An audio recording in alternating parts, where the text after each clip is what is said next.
آپ کی security failure ہے کہ بی ایل اے اٹیکس کر سکتی ہے بلوچستان میں، تو آپ میں شرم کا مقام ہے کہ ان لوگوں کے ساتھ جو ناانصافی ہوئی ہے، جو ابھی تک ہو رہی ہے، آپ اس کا جواب دینے کے لیے تیار نہیں ہیں، تو آپ کس منہ سے آ کر ان لوگوں سے جو پرامن ہے، جو آپ کے سامنے ہے. ناظرین اس وقت موجود ہے یہاں پر اسلام آباد پریس کلب کے باہر، اور میرے ساتھ ایڈوکیٹ ایمان مزاری صاحبہ بھی موجود ہے. اور پچھلی دفعہ بھی یہاں پر بلوچ مسنگ پرسنز کے لواحقین یہاں پر آئے تھے، انہوں نے احتجاج کیا تھا. اس وقت ڈاکٹر مارنگ بلوچ بھی ان کے ساتھ تھی، لیکن اس دفعہ وہ قید میں ہے. میرے ساتھ ایمان مزاری صاحبہ موجود ہیں، ان سے گفتگو کریں گے. السلام علیکم میم. وعلیکم السلام. میم مجھے بتائیے گا کہ اس دفعہ پھر ان لوگوں نے یہاں پر احتجاج شروع کیا ہے کل سے، احتجاج کے حوالے سے کیا کہنا چاہیں گی؟ دیکھیں، جس طرح آپ نے خود ذکر کیا کہ پہلے ڈاکٹر مارنگ بلوچ ان کی آواز تھی، بیبو بلوچ، گلزادی بلوچ، صبغت اللہ شاہ جی صاحب، بی بکر بلوچ، یہ سارے ان کی آواز تھے ان لاپتہ افراد کے. اور اب جب وہ قید ہیں تو یہ فیملیز ان کی رہائی کا مطالبہ کرنے آئی ہے اور اپنے پیاروں کی بازیابی کا مطالبہ کرنے آئی ہے. تو سب سے زیادہ افسوس کی بات یہ ہے کہ ڈاکٹر مارنگ بلوچ ایک پیسفل ریزسٹنس کا فیس ہے بلوچستان میں، اور اگر ریاست پیسفل ریزسٹنس کو کچل رہی ہے تو ریاست خود سوچے کہ وہ کیا پیغام دے رہی ہے بلوچ عوام کو. میم مجھے یہ بتائیے گا کہ اس دفعہ پھر یہاں پر یہ سارے لوگ جمع ہوئے ہیں، یہ انتظامات بھی آپ دیکھ سکتی ہے. اگر کوئی یہاں پہ اور احتجاج کرتا تو آپ کو کیا لگتا ہے پھر کیا ہوتا؟ پھر یہ انتظامات ہوتے؟ دیکھیں، ظاہری سی بات ہے، کل بھی یہ تقریباً 2 بجے سے لے کر 11:30 بجے رات تک یہ ادھر بیٹھے رہے تھے بارش میں. بوڑھی مائیں بیٹھی رہی تھی، چھوٹی چھوٹی بچیاں، اور اسلام آباد پولیس نے کیمپ نہیں لگانے دیا، انسسٹنس کے باوجود کیمپ نہیں لگانے دیا کہ صرف تھوڑا سا سہارا ہو جائے گا ان لوگوں کا.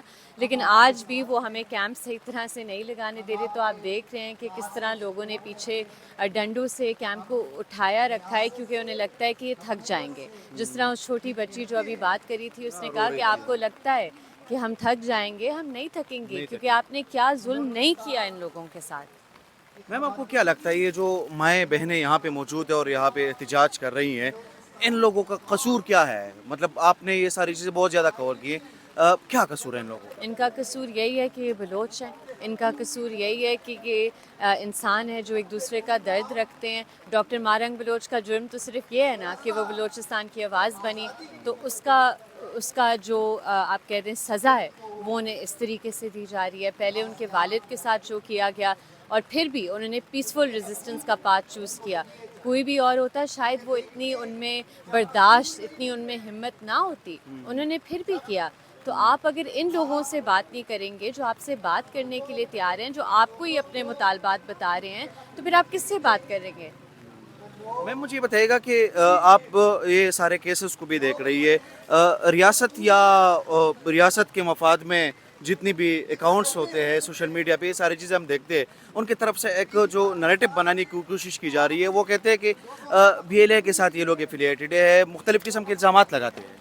دیکھیں، بہت افسوس کی بات ہے اور اصل میں شرم کا مقام ہے کہ ان لوگوں کے ساتھ جو ناانصافی ہوئی ہے، جو ابھی تک ہو رہی ہے، آپ اس کا جواب دینے کے لیے تیار نہیں ہیں. تو آپ کس منہ سے آ کر ان لوگوں سے جو پرامن ہے، جو آپ کے سامنے ہے، جن کے ہاتھ میں کوئی ہتھیار نہیں ہے، صرف ان کی آواز ہے، آپ اگر انہیں یہ کہتے ہیں کہ جی آپ مذمت کریں، آپ کی سیکیورٹی فیلئر ہے کہ بی ایل اے اٹیکس کر سکتی ہے بلوچستان میں، تو ہم اپنی ریاست سے پوچھیں گے یا ان لوگوں سے پوچھیں گے جو ویسے ہی مظلوم ہے، جن کا کوئی تعلق نہیں ہے اس سے؟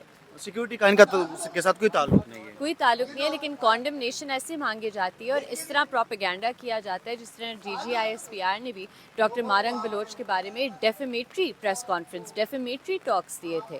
تو آپ ایک پبلک آفس ہولڈر ہو کے اس طرح کی باتیں کریں تو اٹس شیمفل. میم آپ کا بہت شکریہ. Thank you. Thank you so much.